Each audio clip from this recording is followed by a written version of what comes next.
저는 이제 역사 전문가는 아니에요. 전문가는 아니고 이제 하남에 살다 보니까 이제 필연적으로 어 맞닥뜨리게 된 그 역사라고나 할까요? 그리고 이제 이게 역사를 전에 뭐 공부하지 않은 사람인데 무슨 역사를 공부하나 뭐 이런 의심을 가질 수도 있는데, 인문학이라는 게 사실은 다루는 게 똑같아요. 본질. 다만 이제 방법론이나 추구하는 게 좀 다를 뿐이지. 그래서 문학이라는 것도 이제 역사 속에서 벌어진 일들을 주제로 이렇게 하고 해서 아, 문학을 전공했지만 역사적인 문제에 대해서도 관심을 갖는 거는 전혀 뭐 자연스러운 일이다 이렇게 생각이 들고요. 밝힐 것은 제가 이제 역사 전문가는 아니라는 거죠. 그냥 역사를 공부를 하는 사람이죠.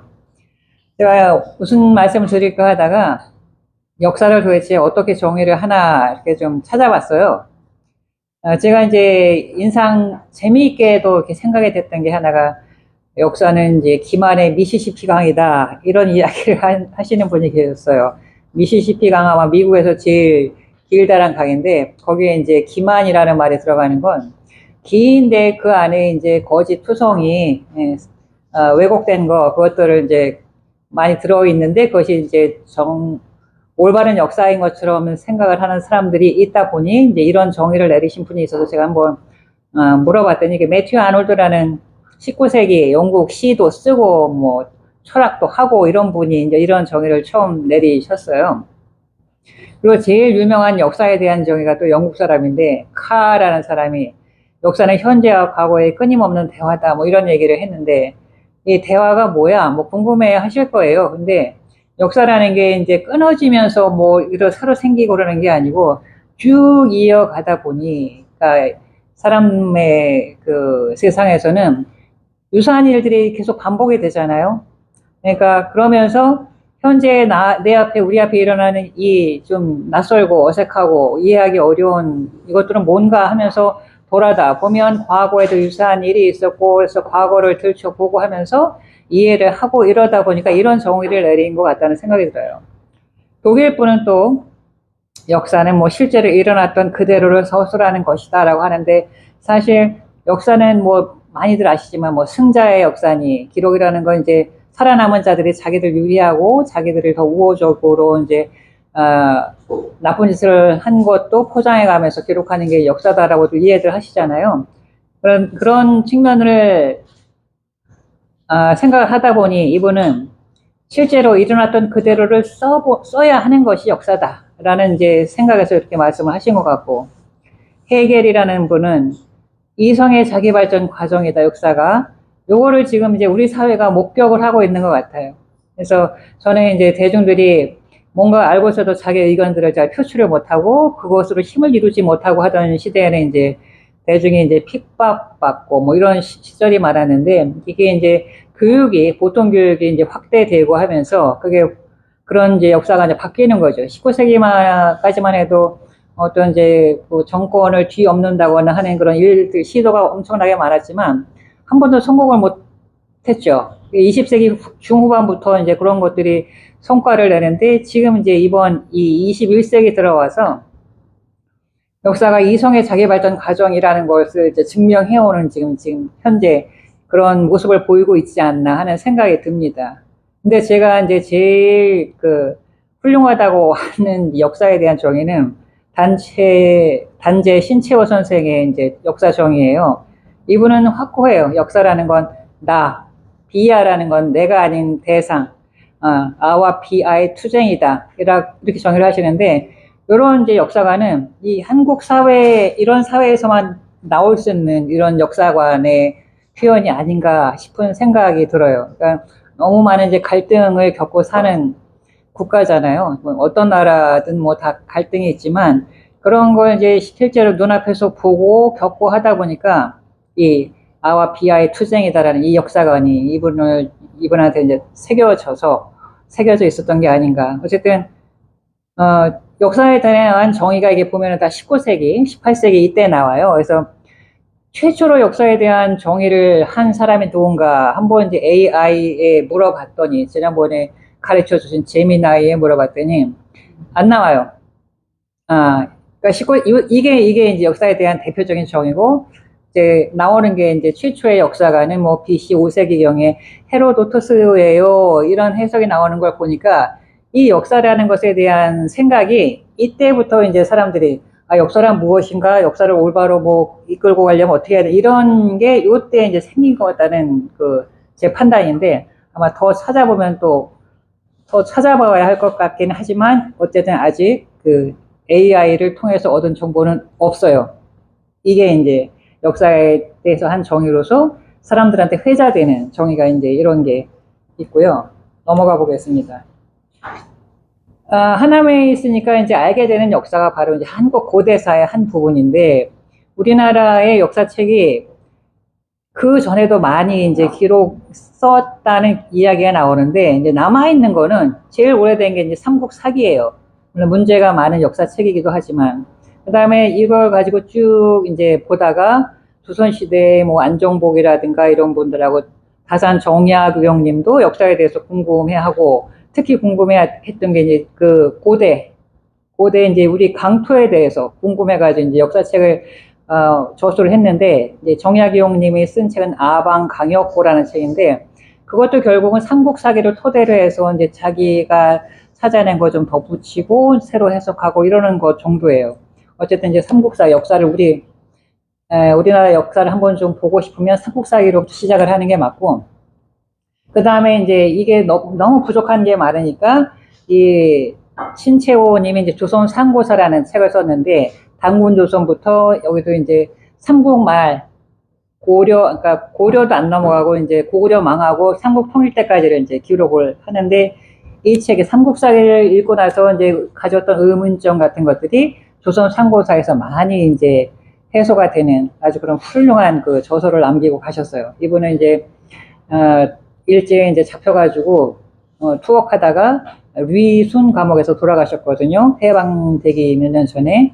어쨌든 훌륭한 역사책이고, 살아 계셨더라면 이 한국사에 관해서 더 훌륭한 그걸 남기셨을 것 같다는 생각이 드는데, 뭐 이제 그냥 읽어보시면 좋을 것 같습니다. 혼자 읽기 쉽지 않아요. 그러니까 이제 몇몇이 모여서 좀 같이 이런 걸 좀 해보셔도 재미있을 것 같고요. 삼국사기가 이제 실수를 한 게 여러 가지가 있지만 영토 부분이에요. 그러니까 고대에서 고조선부터 일어난 그 영토를 다 한반도 안에 쑤셔 넣어가지고 지명 때문에 이제 후대 학자들이 이제 헷갈려하고 이렇게 이제 그런 문제가 있는데, 이것만 해도 좀 훌륭하다고 생각이 드는 게, 이게 고려 때 나온 책이에요. 고려 인종이 고려 중기 때. 이제 유학 학자들 보면은 막 잘난 척하고 아는 게 많아. 우리는 요새로 치면 뭐 미국이 어쩌고 그 영국 역사가 어쩌고 하면서 얘기들을 많이 하는데, 그때는 이제 중국사를 가지고 이렇게 이제 세세하게들 얘기를 했겠죠. 자기네 그 조상들의 그 역사에 대해서는 아는 게 아무것도 없다고 이제 통탄을 하면서 이제 고려시대 최고의 학자인 김부식을 불러가지고 역사책을 한번 지어봐라 해가지고 나온 게 이 책이에요. 삼국사기. 삼국사기를 하는데 문제점이, 이제 이분이 한 10명 정도의 그 학자를 데리고 책을 짓는데, 우리나라 국내 서적, 참고 서적이 10권이 안 돼요. 국내에서 발행된 역사책이. 그래서 더 많이 2배 정도 더 되는 게 이제 중국 역사책을 같이 참고를 하면서 이제 글을 쓴 거예요. 그러면 우리나라 역사책이 왜 많이 남아있지 않냐면, 특히 이제 백제 같은 나라는 전쟁을 많이 겪어서 이제 망한 나라라, 그냥 우리는 종이를 써서 기록을 했잖아요. 이제 종이의 시대에 그냥 전쟁 한번 나면 다 불타버리고 이제 없어지니까 책 자체가 이제 구하기가 어려웠던 거죠. 그런 씁쓸한 역사가 있고요. 이 고대 에는 백제가 언제 처음 역사를 썼냐면은, 이것도 뭐 삼국사기에 나오는 거지만, 근초고왕이라는 왕이 이제 요때 이제 재위를 했던 분인데, 너무 이제 업적이 많아요. 영토도 많이 확장하고, 그러니까 그 당시에 이제 신하죠. 궁중의 신하였던 이제 고홍이라는 분이 이두를 정리해가지고 자기가 거기는 이제 이두를 만들어서 했다 뭐 이렇게 기록이 되어 있는데, 이두를 만들어가지고 이제 백제 그 근초고왕의 업적을 기록한 거, 이게 최초의 이제 성이라는 역사책이 있었다라는 기록이 있는 거죠. 근데 이 근초고왕의 업적이라고 하는 건 사실은 이 왕이 막 어디 가서 영토를 한 게 아니고, 그 다음 왕이 근구수왕이에요. 이제 아들이겠죠? 그 아들이 엄청나게 활약을 하면서 대부분 다 아들이 이제 이룬 업적이 이제 아버지 업적으로 이 근초고가 이 편에 남아 있게 된 거고요. 고구려에는 유기 100권이라는 게 있는데 훨씬 앞서요. 역사를 지은 거는. 이게 그 고구려 유기에는 단군왕검, 사만 부여사 등이 기록되었을 것으로 추정을 하는데 이때 위나라 장군이 고구려 이제 침략을 하면서 이게 244년이에요. 3세기잖아요. 관구검이 이 유기 100권을 훔쳐가 술에 싣고 가요. 그러면서 아마 이걸 이제 훔쳐갈 정도면은 엄청나게 그 탕을 냈던 그 서적, 문서로 갔다는 얘기죠. 그래서 이 어떤 기록에는 이게 고구려 유기가 이제 소수리방 때 지어졌다라고 하는데 그게 아니고 중국 기록을 보면 요때 그거보다 동천왕 때 이런 일이 있었다 하는 거. 그리고 이 남아있던 유기 100권을 가지고 영양왕 때 이게 600년 5권으로 이제 축약을 시켜서 신집이라는 역사책을 썼다. 이런 기록이 있고요. 신라 안에 이제 국사라는 책이 있는데 이게 진흥왕 때 이제 만들어졌어요. 이 국사 편찬에 관한 걸 보면 다들 이제 그 국가가 부흥기에 이런 역사를 이제 역사를 기록으로 남겨야겠다는 생각에 있어 이제 기록을 하는 거죠. 그런 것들입니다. 이 분서의 역사가 또 많잖아요. 우리나라에 분서의 역사가 많은데 제 이제 생각으로 20세기 일제 그 강점기 때도 2000년대 초반 일본에서 이제 지방에 있는 서원을 돌아다니면서 그 상고사에 관한 자료를 다 이렇게 수집을 했어요. 그게 한 20만 권이 되는데 그걸 다 불태웠다고 이제 되어 있는데 이 다 불태운 건 아니고 일본 왕실 도서관에 소장을 하고 있는 걸 일제시대 때 박창하라는 분이 거기 위장 취업으로 들어가가지고 한 2,000권 정도를 필사를 해서 내보냈어요. 그분이 80년대까지 사시다가 이제 돌아가신 분이 있는데 저는 그 상고사에 관한 한국 상고사에 관한 책하고 한국하고 일본에 관련된 책들이 거기에 상당히 남아 있을 거라고 이제 생각을 합니다. 그래서 제가 이제 말씀을 드리고 싶은 건 이제 백제가 여기가 이제 터를 잡았던 500년의 역사를 이어갔었던 곳이니까 이 얘기를 좀 하려고 하는데 백제라는 나라가 이제 서게 된 게 이거를 이해하려면 기원전 19년에 고구려에서 일어났던 일을 알아야 돼요. BC 19년. 하남시 시 홈페이지에 들어가면 이제 하남시 연역해가지고 쭉, 여기에 BC 18년에 백제가 처음 섰다. 그다음에 BC 6년에 또 뭐 건국했다. 이런 두 가지 이제 연도가 나오는데, 그 1년 전에 고구려에서 어떤 일이 있었냐면요. 그때는 이제 주몽이 고구려 이제 일대왕으로 통치를 하던 시기인데, 주몽이라는 사람은 뭐 유명하니까 다 아시잖아요. 이분이 BC 37년에 이제, 동부여에서 탈출을 해요. 동부여라는 데서 거기서 어떻게 살게 됐냐면 이 엄마가 주몽의 엄마가 그 또 20년쯤 전에 하베 이게 딸이라고 해가지고 그때는 이제 해모수라는 인물이 그때 처음 등장을 합니다. 고조선의 그 선조의 성씨가 해씨인데요. 그래서 해모수 뭐 해부로 이런 식으로 이제 계보가 이어지는데 해모수라는 사람이 그 동네에 나타나가지고 이 어여쁜 유화라는 아가씨를 이제 데리고 놀아요. 그러다 이제 임신을 했는데 그냥 얘는 이제 달아나지. 그래가지고 집에 갔는데 애가 임신을 하니까 이제 그 아버지가 유화 부인인데 그때 이제 이런 일이 있었어요 하니까 이제 쫓아내요. 예, 임신한 상태로 이제 쫓아낸 거예요. 딸내미를. 그래서 어떤 물가에서 울고 있는데 그때 동부여 왕이 지나가다가 젊은 아가씨가 울고 있으니까 왜 그러세요 하고 해가지고 자기네 이제 궁으로 데려가요. 그게 그 사람이 금왕 왕이에요. 그래서 궁에서 이제 이렇게 같이 살죠. 그리고 나서 이제 주몽이 태어났는데 원래 모든 이제 그 나라를 창업한 사람들의 그 창업 그 탄생설은 좀 신비스럽게 쓰잖아요. 주몽이 5배 정도들이 그 알로 태어났고 어쩌고저쩌고 이제 이런 탄생 설화가 있는데 어쨌든 주몽이 태어났는데 이 부여 왕이7 아들이 이제 있었는데 큰 아들이 대소예요. 그 역사 드라마에서 보셨을 거예요. 근데 이 대소가 주몽보다 한두 살 좀 많았거나 동년배 정도 됐던 것 같아요. 근데 이 데려와서 이제 낳은 이 아이는 7살 때부터 막 신동이야. 활을 자기가 직접 만들고 막 쏘면은 백발백중이고 가지고 이제 그 금화왕이 왕자들 데리고 나서 가끔 이제 그때 옛날 왕실에서는 이제 사냥이 취미이니까 가서 이제 사냥을 하는 날이 있어요. 그러면 주몽한테는 화살을 딱 하나 주고 자기들 아들한테는 화살을 한 10개, 20개 주고 이제 하루 종일 사냥을 하라고 시키는데 나중에 와서 보면은 주몽은 활 하나를 가지고 막 그 짐승들을 한 산더미처럼 이제 잡아놓고 자기 아들들은 이제 못 보려고 이런 이제 궁 생활을 했어요. 그러니까 어떻게 되겠습니까?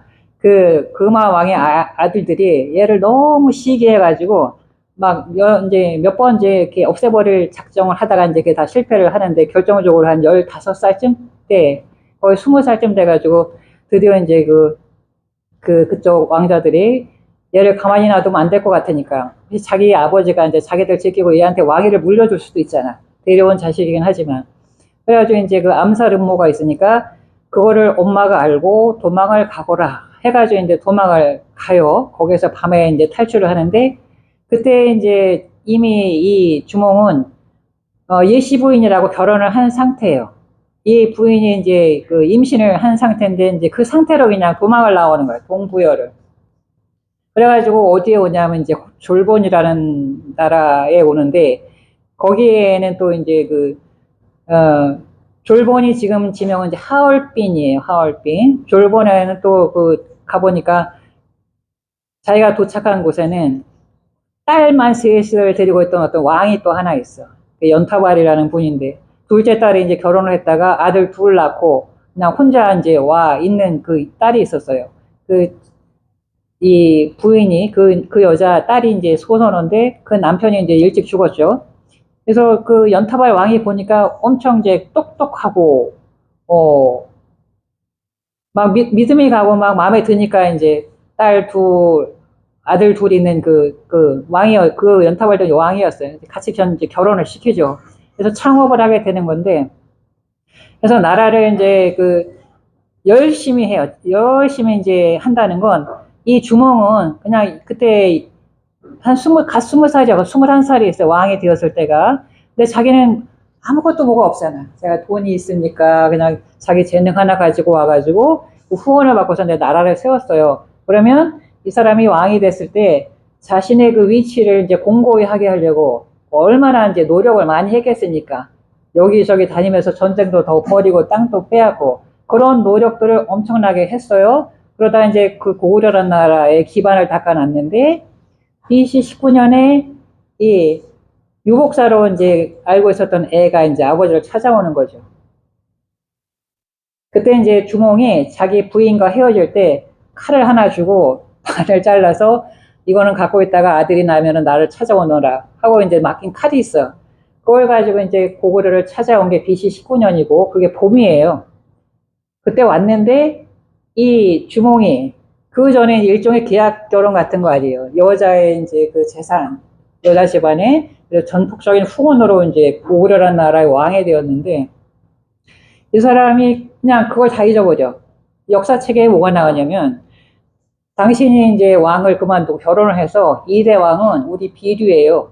수선호의 큰 아들이 비류고 둘째 아들이 온조입니다. 그렇게 약조를 하고 결혼을 한 건데 친아들이 찾아오자마자 그냥 왕위를 이제 물려버려. 패자자를 이 아들한테 줘요. 그리고 주몽은 그해 BC 19년에 아들이 봄 3월에 왔는데 3월인가 4월에 10월에 죽어버려. 6개월 후에.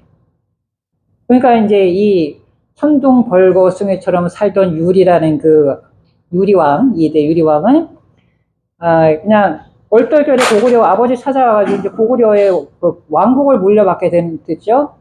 이 사건이 BC 19년에 있었고 소선호하고 비류하고 이 사람들이 이제 어디에 가서 자기들이 설 데가 없잖아요. 설 자리가 없으니까 이제 남하를 한 거예요. 천리길을 남하에서 이제 이쪽에 왔다고 하는데 이 이제 고구려 그러니까 백제의 그 위치도 이 사람들이 처음 내려왔을 때 어디에 그 도읍을 정했느냐 이것도 이제 논란거리가 많아요. 그러니까 중국 본토에 이제 영토가 있었다 뭐 그런 얘기 하면서 근데 어쨌든 이제 내려왔어요. 그래서 이제 내려오자마자 그러니까 재산을 좀 챙겨왔겠지만 내려오자마자 19년도에 그런 사건이 있었고 뭐 장례 치르고 왔겠죠. 내려오자마자 나라라는 걸 세울 수는 없잖아요. 몇 년 준비 기간도 있어야 되고 집도 지어야 되고 그런 과정이 필요하니까. 어쨌든 기원전 19년에 이제 고구려에서는 그런 사건이 있었고, 소선호하고 이제 그 두 아들이 그 추종자들을 데리고 이제 남하를 해서 왔다고 한 곳이 이쪽인데, 하남인데, 그러면 그 당시에 이쪽은 뭐냐면은, 이 한반도는 그 삼한이라는 그 이제 그 소국 연맹체가 있는 거예요. 지금 미국이 50개의 주로 유나이티드 스테이츠 오브 아메리카라는 국가를 이루고 있잖아요. 그 옛날에 도시국가 시절에는 마한, 변한, 진한 해가지고 이 한반도에 마한 그런 유나이티드 스테이츠 오브 마한 이런 식으로 이제 소도시 연맹체가 있었는데, 이 소선호하고 이제 온조가 마한 그 연맹체 도시국가 연맹체를 다스리는 또 왕이 있는데, 그 사람을 찾아가서 이제 그런저런 사정 얘기를 하니까 그 마한의 왕이 그러면 한강 남북으로 저 100리 되는 터를 줄 테니 거기서 한번 해봐 해가지고 이제 그 시작이 된 거예요. 그래서 이제 바로 이제 한강을 넘어와서 이제 도읍을 정했다고 생각을 할 수도 있는데, 사실은 이제 이런저런 연구를 해보니까 한 초창기 한 13년은 강북에서 국가를 하다가 소선호가 61세에 이제 죽습니다. 한 13년 정도 돼서. 그래서 어머니가 돌아가시고 이제 심기일전하면서 이제 내려온 곳으로 이렇게 이해가 되는데, 옛날 역사에서는 여성은 인간이 아니에요. 역사 속에 이름을 남기고 있다는 건 정말 어마어마한 그 업적을 갖고 있기 때문에 이제 이름이 나는 건데, 소선호라는 인물은 그 신채호의 그 역사책에서도 세상에서 유일하게 2개의 국가를 건설한 여자, 이렇게 나와요. 고구려를 만들었죠. 여기 이제 백제라는 나라를 만들었죠. 그래서 얼마나 엄청난 파워를 가지고 있었을까를 그런 이제 기록으로 이제 알 수 있는 거예요.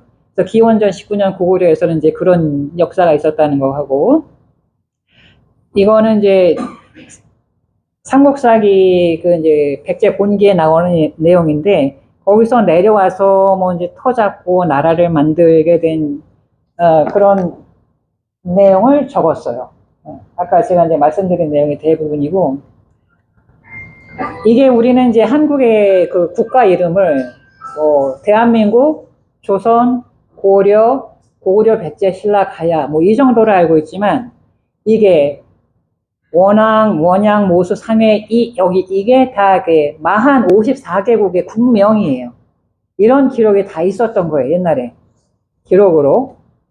그 다음에 이것은 변한은 이제 가야가 있었던 지역인데, 여기에도 12개의 국가가 있었고, 다 국명이 있어요. 이런 이름들을 갖고 나라가 있었던 거죠.